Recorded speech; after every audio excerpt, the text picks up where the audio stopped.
dokter. Mau tanya lagi nih dokter, kapan pasien perlu menjalani pemindaian radiostop atau PET scan dokter? PET scan untuk kasus kanker tiroid biasanya kita lakukan di akhir, Mbak. Jadi tidak digunakan sebagai screening atau awal.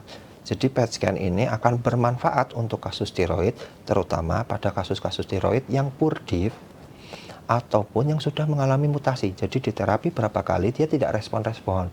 Nah, kita curiga ini ternyata purdif.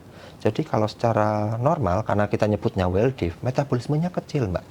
Otomatis tangkap PET scan-nya akan sulit.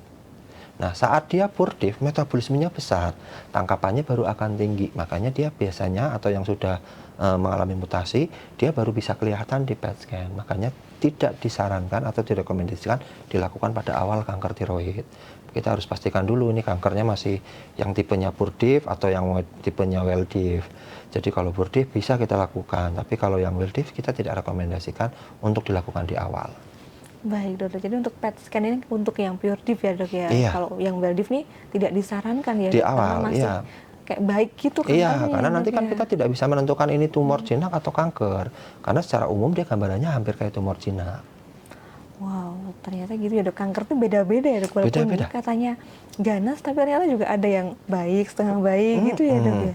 Makanya kita ada baiknya untuk Tribuners yang ingin berkonsultasi atau melakukan pemeriksaan itu berkonsultasi terlebih dahulu. Karena kan istilahnya pemanfaat kedokteran nuklir itu saat ini emang efek sampingnya kecil, tapi bukan berarti tidak ada resikonya. Risiko radiasi ini yang harus kita minimalisir. Karena beberapa kasus penyakit, faktor radiasi termasuk alat elektronik ataupun sinyal dan lain-lain itu juga memancarkan radiasi. Nah, ini harus kita minimalisir. Makanya pentingnya teman-teman Tribuners untuk melakukan konsultasi oleh dokter yang bersangkutan. Boleh saja untuk kasus hipertiroid mungkin berkonsultasi dengan dokter spesialis penyakit dalam dahulu.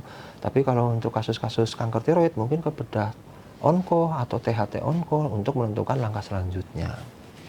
Baik dokter, jadi tetap THT onkologi ya dok ya kalau untuk Untuk tiroid tiroid. ini. Saat ini tiroid masih THT onko atau bedah onko. Baik dokter.